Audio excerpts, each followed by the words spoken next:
Bonjour à tous, bienvenue sur le blog des nouvelles technologies pour cette nouvelle vidéo qui va concerner la LG G Watch Air, donc qui est tout simplement la montre connectée de chez LG.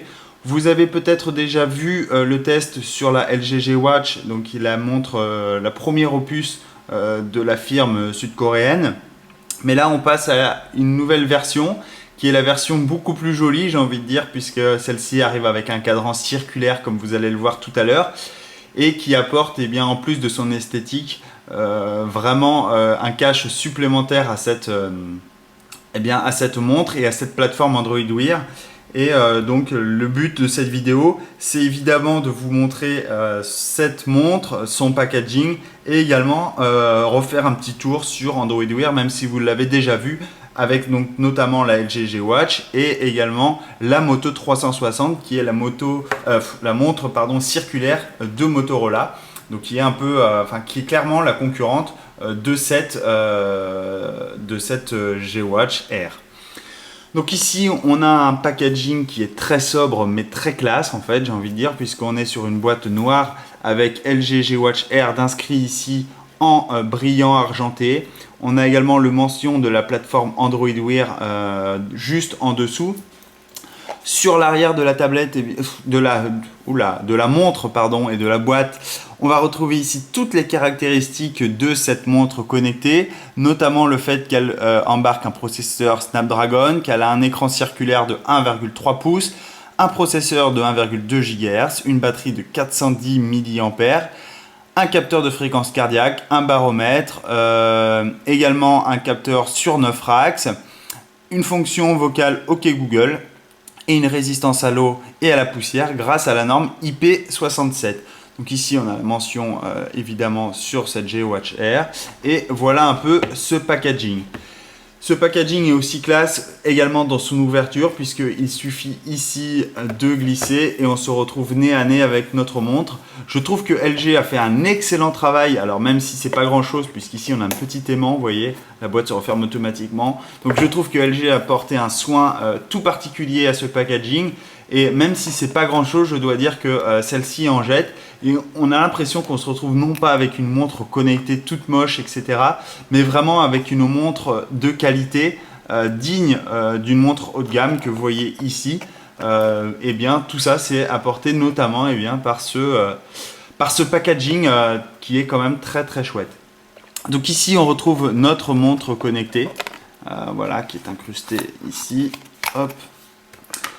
Donc que vous voyez là, donc avec un écran totalement circulaire qui est complètement différent de ce qu'on avait vu avec l'ancienne génération.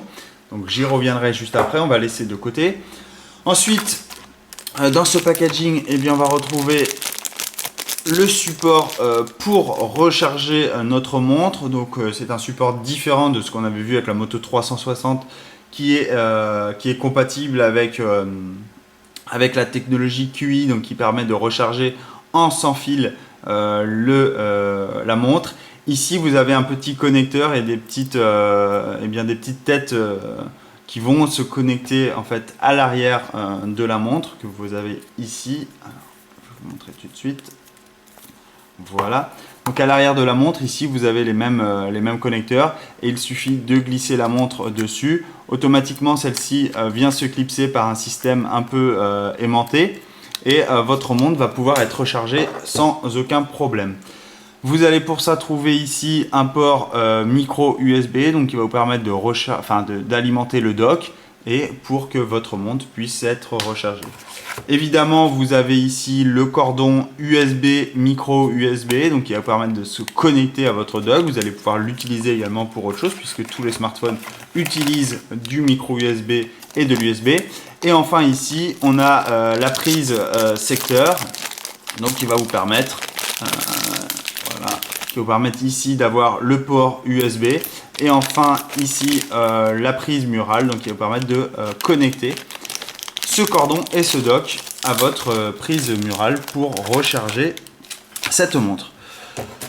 Hop, on range tout ça et on passe évidemment à la découverte de cette montre. Donc cette montre, comme je l'ai dit tout à l'heure, elle a un écran circulaire et vous pouvez le voir évidemment ici sur la vidéo. Donc ça lui donne un effet totalement très classe, très joli, j'ai envie de dire. Cet écran est donc de 1,3 pouces. Donc c'est un écran POLED. Il a une résolution, un nombre de couleurs, il a une résolution de 320 x 320 pixels, évidemment. On va avoir une densité de 245 ppi. Et je dois dire qu'une fois qu'elle est au poignet, on ne dirait pas que cette montre est une montre connectée. Elle fait pratiquement penser à une montre traditionnelle. Vous voyez, l'effet est plutôt joli. L'écran est tellement beau qu'on a l'impression d'avoir une montre traditionnelle sur le poignet. À plusieurs reprises, on m'a fait la remarque. Et en tout cas, on n'a pas l'impression que cet écran est tactile, mais c'est bien le cas. Concernant le poids de cette montre, on est sur un poids de 62 grammes, donc c'est relativement léger. Vous la sentirez pas réellement lorsque vous l'aurez au poignet, et ça c'est très agréable. On va avoir, comme je l'ai dit tout à l'heure, un processeur Snapdragon. C'est un processeur cadencé à 1,2 GHz, donc c'est un processeur Snapdragon 400 qu'on retrouve dans des anciens smartphones ou même des smartphones encore commercialisés bas de gamme. On va avoir 512 MO de RAM, donc ça c'est pour pour cadencer cette montre. Et enfin, on va avoir une mémoire interne de 4 Go qui est non utilisable par l'utilisateur, c'est-à-dire que vous n'allez pas pouvoir stocker des informations dessus, mais en tout cas la montre elle va pouvoir elle stocker les informations pour les envoyer à votre smartphone. On va avoir également une batterie de 410 mAh. Alors là, on est au-dessus de celle de la Moto 360. Et la première chose à dire sur cette batterie, c'est qu'elle est totalement phénoménale, puisque vous n'allez pas avoir besoin de recharger votre montre tous les jours. Et ça change de cette Moto 360 que vous voyez ici juste à côté, puisque cette LG G-Watch Air offre une meilleure autonomie, une bien meilleure autonomie que cette Moto 360, et ça c'est un très bon point pour LG, puisque vous allez au moins pouvoir durer 2 jours avec cette montre sans aucun problème. Vous allez également avoir du Bluetooth 4.0 évidemment pour connecter la montre à votre smartphone et que le smartphone envoie les informations à la montre et inversement. Et enfin, vous allez avoir une résistance à l'eau et à la poussière, donc vous allez pouvoir l'utiliser sous la douche ou lors des petites baignades, puisque elle est résistante, elle offre une norme IP67, donc elle est résistante à l'eau pendant 30 minutes sous 1 mètre d'eau. Et ça c'est très pratique lorsqu'on a une montre en main, notamment pour si vous faites du sport, puisqu'elle va pouvoir enregistrer toutes vos données sportives, même si on préférera peut-être des bracelets en caoutchouc. En tout cas, sachez que vous allez pouvoir la porter sans aucun problème lorsque vous êtes sous la douche. Voilà, j'ai fini en gros pour la partie caractéristiques techniques de cette montre. On va évidemment passer maintenant à la partie plus conception de celle-ci. Je vais vous faire un petit tour du propriétaire. Je vais également vous la présenter à côté de cette Moto 360 que vous avez rapidement pu voir. Donc voilà, en fait j'ai un peu tout dit. Maintenant, passons à la découverte justement de cette montre. Donc cette montre LG G-Watch Air arrive donc avec un cadran circulaire. Autour ici, on a des informations sur le découpage de nos heures, puisque quand elle s'éteint, vous voyez ici, on se retrouve avec juste un affichage des aiguilles, comme une montre, j'ai envie de dire, traditionnelle, mais c'est plutôt pratique d'avoir mis ça et ça lui donne un certain cachet. Sur le côté droit de la montre, ici, on va avoir un bouton qui permet de réveiller la montre lorsque celle-ci est endormie, et également avec un appui long, vous allez avoir accès aux paramètres de la montre. Donc, je vais le refaire. Voilà, ici on a accès aux paramètres, comme régler la luminosité, choisir l'appareil connecté, dire si l'écran doit toujours être actif, passer ou non en mode avion, l'éteindre, la redémarrer, la réinitialiser, modifier le cadran de la montre et également accéder au à propos. Je reclique dessus, vous voyez, et je repasse automatiquement sur l'écran d'accueil. De l'autre côté, on n'a aucun bouton. Concernant l'arrière de cette montre, on va avoir ici le fameux connecteur que je vous disais tout à l'heure pour la recharger. Vous allez également avoir ici accès à un capteur pour avoir votre fréquence cardiaque. Donc ça va s'avérer très pratique, notamment si vous faites du sport, vous allez pouvoir avoir un relevé de votre fréquence cardiaque.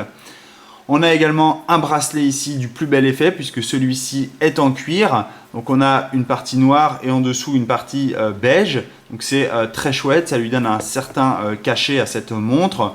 En tout cas, c'est beaucoup plus beau que ces bracelets plastiques qu'on avait sur les premiers opus. Là, on se rapproche vraiment d'une montre, j'ai envie de dire, traditionnelle, comme on aime avoir à notre poignet tous les jours, sans pour autant que ça dénature celle-ci. Alors, elle est un peu grosse, évidemment, par rapport à une petite montre femme, mais c'est tout à fait convenable sur un poignet. Vous voyez, par exemple, ici, sur mon poignet, celle-ci est relativement convenable. La taille est plutôt sobre. Hein. J'ai comparé avec d'autres montres que j'ai et les dimensions de celle-ci ne sont pas délirantes en tout cas. Maintenant, comparons celle-ci par rapport à la Moto 360. Donc déjà, l'écran, première chose sur l'écran, c'est que ici on a un écran totalement utilisé par l'interface. Rappelez-vous sur la Moto 360, en fait ici, vous voyez, on a une petite barre noire en bas de l'écran qui a permis à Motorola d'inclure ses capteurs. LG a réussi à faire mieux. Et du coup, on a un capteur, un écran qui est totalement circulaire. Et donc, du coup, on a des informations totalement circulaires sur l'écran. On a également une conception qui est relativement semblable avec un bouton sur les côtés. À l'arrière, on avait également sur la Moto 360 le moniteur de fréquence cardiaque qu'on retrouve sur cette LG G-Watch Air. Concernant les bracelets, on est sur des bracelets en cuir. Le cuir de la Moto 360 est peut-être un peu plus beau que celui de la LG G-Watch Air, mais ça se vaut. En tout cas, au niveau batterie, il n'y a rien à dire puisque la LG G-Watch Air, comme je l'ai mentionné tout à l'heure, bat à plat de couture cette Moto 360. Vraiment à plat de couture, puisque cette Moto 360, rappelez-vous, je devais la recharger tous les jours. Là, avec cette LG G-Watch Air, je n'ai pas besoin de la recharger tous les jours et du coup c'est plutôt pratique. Donc voilà, l'écran est quasiment identique. De l'autre côté, sur la Moto 360, on avait un écran également du plus bel effet et on a également la même chose sur cette G-Watch Air. Donc maintenant passons à la partie j'ai envie de dire logicielle. Donc une fois que vous avez accouplé en fait votre Moto 360 à l'application Android Wear, ici vous allez avoir l'information comme quoi que votre G-Watch Air est connecté. Vous allez retrouver sur cette application Android Wear toutes les informations nécessaires pour configurer notamment les alarmes, configurer la fréquence cardiaque, sur quelle application vous voulez les ajouter, l'agenda pour aller courir, pour créer des notes, etc. Vous allez pouvoir comme ça paramétrer toutes vos applications favorites. Vous allez également pouvoir accéder comme d'habitude au Play Store et aux applications qui sont disponibles pour Android Wear. Vous allez retrouver plein de petites choses, que ce soit dans diverses catégories, comme par exemple les outils, social, productivité, la communication. Vous allez pouvoir par exemple ajouter une application enregistreur de son et de voix. Donc il suffit de l'installer sur votre smartphone qui est connecté en fait en Bluetooth à votre montre et vous allez voir aussitôt cette montre va avoir la possibilité de se connecter en fait, d'avoir cette information et du coup vous allez pouvoir enregistrer depuis cette montre ces informations. Donc, je vais vous montrer aussitôt ce que je dis n'est pas une bêtise. Donc là j'ai lancé la version sur le smartphone. Donc là je vais sur ma montre. Donc pour naviguer à travers Android Wear, rappelez-vous, il faut naviguer donc avec le tactile. Donc ici je passe de carte en carte. Donc qu'est-ce que c'est des cartes? C'est les notifications à proprement parler, pratiquement de Google Now. Donc il suffit de passer. Pour les enlever, ces cartes, il suffit de glisser le doigt et automatiquement celle-ci se ferme. Sachez qu'il y a une mise à jour d'Android Wear qui va arriver prochainement et qui permettra d'annuler si vous avez malencontreusement supprimé une carte, vous allez pouvoir revenir en arrière, mais vous allez également pouvoir avoir des cartes qui reviennent en permanence et ça c'est plutôt pratique. Donc pour en revenir à notre application que j'ai installée, donc il suffit que j'aille dans la liste des applications, donc je vais aller ici, je vais aller dans démarrer tout en bas. Et là, je devrais retrouver mon application ou pas. Est-ce que j'ai oublié quelque chose? Alors attendez, je regarde pour être sûr. Il me semblait pourtant l'avoir bien paramétré. Alors, ah voilà. En fait, ah oui. Oups. Donc en fait, l'application, il suffit de la lancer ici et vous voyez automatiquement l'information comme quoi ça capte le son sur mon téléphone. J'ai l'information également sur ma montre. Vous voyez ici, l'enregistrement est en cours. Je peux mettre en pause. Automatiquement, vous voyez derrière, ça met en pause. Si je reviens dessus, je peux reprendre. Donc là, l'application derrière reprend. Je peux également ouvrir sur le téléphone l'application. Donc là, effectivement, elle est ouverte, donc il n'y a pas de souci. Mais je peux comme ça piloter en fait l'application, vous voyez, depuis ma montre, sans pour autant que je sorte celle-ci de ma poche. Je vais également pouvoir accéder ici par exemple aux notifications Google+. Donc ici il me dit qu'il y a 39 photos qui ont été partagées. Donc je peux cliquer dessus, je peux aller dessus. Je peux voir ici toutes les photos qui ont été partagées. Hop. Donc je peux ouvrir sur le téléphone et automatiquement celle-ci s'ouvre et automatiquement je vois les photos que j'ai prises qui s'ouvrent sur mon application. Là par exemple j'ai une notification pour aller me promener, donc ça vient de mon téléphone. Vous voyez ici j'ai une notification inactive depuis 2 heures, il me demande de promener et automatiquement j'ai cette notification sur ma montre connectée. Donc là le focus ne veut pas se refaire dessus. Voilà, il me dit d'aller... En fait, j'ai la notification que j'avais sur mon smartphone ici. Je l'ai également sur ma montre. Je vais également avoir accès à mon agenda très simplement. À la météo, je vais pouvoir parcourir ma météo. Je vais également pouvoir ouvrir l'application sur mon smartphone. Vous allez voir automatiquement, voilà, la météo s'ouvre. Je peux également appeler la phrase très magique du « OK Google, trouve-moi le blog NT ». Blog NT.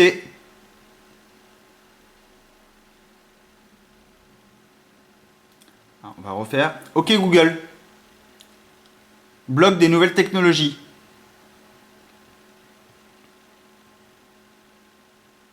Voilà, et automatiquement, il me trouve les liens sur Google.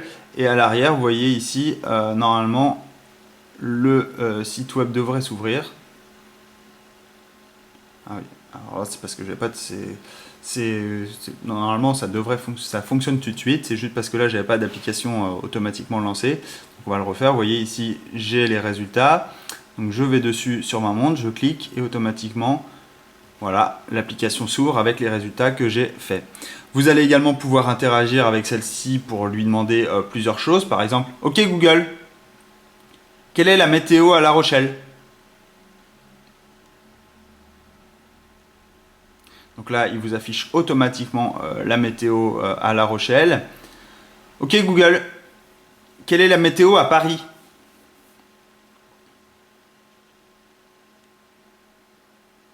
Donc voilà, automatiquement, j'ai la météo qui est inscrite de Paris. Donc ça, c'est plutôt très sympa. Vous allez également avoir les notifications sur le fait que... alors attendez, je fais autre chose en même temps. Hop. Donc vous allez avoir les notifications également de réception de messages. Par exemple ici, donc ce que je faisais, c'était envoyer un texto. Donc vous allez avoir la notification comme quoi j'ai eu un message. Voilà, donc coucou les amateurs du blog NT, vous l'avez vu très rapidement parce que l'écran s'est éteint, mais on peut revenir évidemment dessus. Donc vous avez l'information de qui a envoyé le message. Vous allez pouvoir appeler la personne. Vous allez également pouvoir répondre au message vocalement et ouvrir l'application sur le téléphone. Donc là, si je fais répondre, donc vous allez voir ce que ça donne. Donc là, j'ai les informations. Et si je fais répondre, hop, donc là je fais répondre sur la...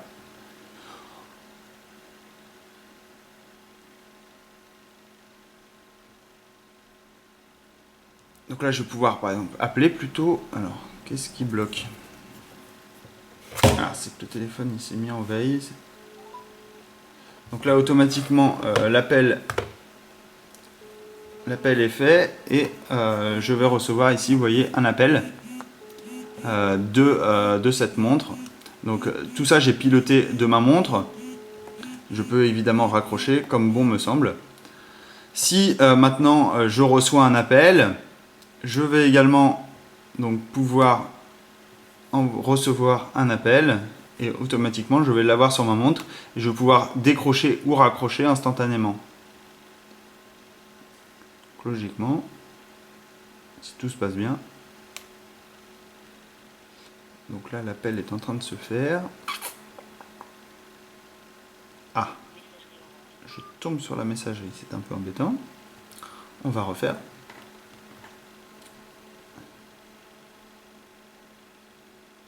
Voilà, donc là j'ai eu la notification comme quoi je suis bien tombé sur la messagerie. Voilà, là j'ai l'appel. Donc je peux décrocher ou raccrocher. Donc pour ce faire, je glisse. Et automatiquement ici, mon téléphone a décroché et je suis en communication. Je peux évidemment raccrocher comme bon me semble.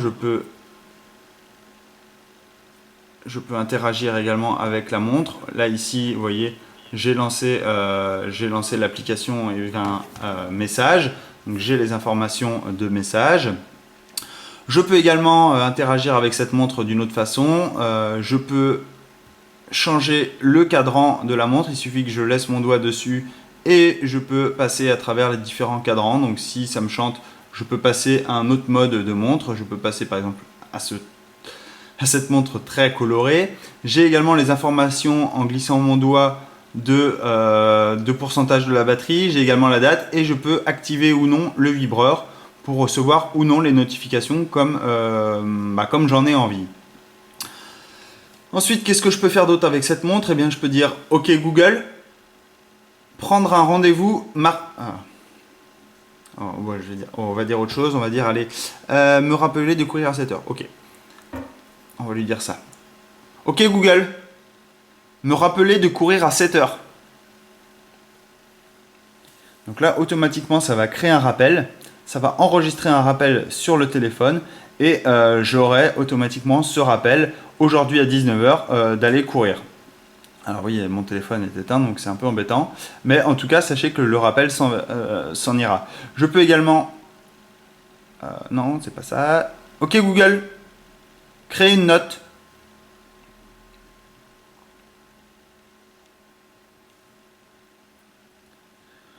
Peux-tu faire le test de la LG G Watch Air? Voilà, automatiquement la note est envoyée sur mon smartphone. Donc là, si je vais dessus sur le smartphone, donc si je vais maintenant dans Google Keep, si je l'ai installé, voilà, il est installé, et je devrais avoir, voilà, mon test. Peux-tu faire le test de la G Watch Air? Donc ça, sans que je manipule le smartphone, rien qu'avec ma montre, j'ai pu envoyer ma notification. On peut reprendre si vous croyez que j'ai triché, parce que ça peut se faire, mais vous allez voir, c'est complètement différent. Ok Google. Ok Google. Ok Google. Ah, c'est qu'elle n'était pas allumée. Ok Google. Crée une note. Peux-tu créer une note en live pour les amateurs du blog NT? Oula, oula.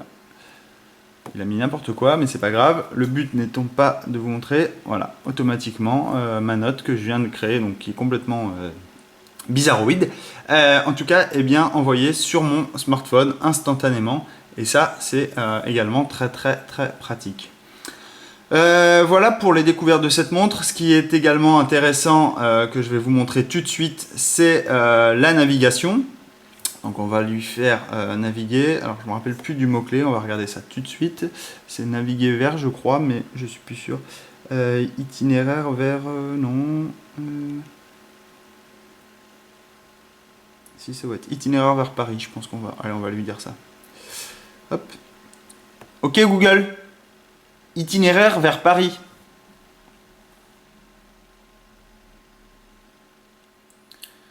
Donc là, il calcule automatiquement la navigation en voiture vers Paris, il a reconnu. Logiquement, un arrière-plan sur mon smartphone. Voilà, donc là, il faut que je me mette automatiquement sur mon smartphone. Et bien, il va calculer l'itinéraire pour aller sur Paris. Donc là, je vais me mettre en haute précision pour que je puisse vous montrer. Voilà. Hop, donc là, mon smartphone, évidemment, se met en mode navigation. Donc là, il me dit combien j'ai de kilomètres pour aller à Paris, le nombre d'heures. Et regardez sur ma montre, je vais avoir également l'information comme quoi là, je dois aller tout droit rue Nicolas. Ensuite, j'ai 4h36 pour arriver et 477 km pour arriver à Paris. Donc je peux naviguer à travers... Hop, je me suis trompé. Je peux naviguer à travers celle-ci. Je peux changer mon mode de transport et je peux quitter le mode navigation. Tout simplement, et à l'arrière ça va me l'enlever et automatiquement on repasse ici à une version plus classique. En tout cas, vous voyez, je peux faire ça, donc c'est très pratique pour si vous êtes en ville notamment, pas si vous êtes évidemment en voiture. Ça a très peu d'intérêt d'avoir les informations sur votre montre, mais en tout cas lorsque vous êtes en ville, notamment sur Paris et que vous ne connaissez pas trop la ville, eh bien vous pouvez avoir les informations pour prendre le métro très simplement. Voilà, j'ai fini le test de cette LG G-Watch Air. J'espère que vous l'avez apprécié. En tout cas, si vous avez des questions, n'hésitez pas à me les poser. J'y répondrai avec grand plaisir. On est sur une montre, pour rappel, très haut de gamme, très novateur, puisqu'avec son écran circulaire, eh bien, elle nous fait penser à une montre traditionnelle. Mais vous avez bien une montre connectée ici en main. Et ça, c'est plutôt une très très belle chose que LG ait travaillé sur ce point fort. Voilà, en tout cas, si vous avez des questions, posez-les moi, j'y répondrai avec grand plaisir. Voilà, je vous souhaite à tous une très bonne journée, je vous dis à très bientôt, au revoir.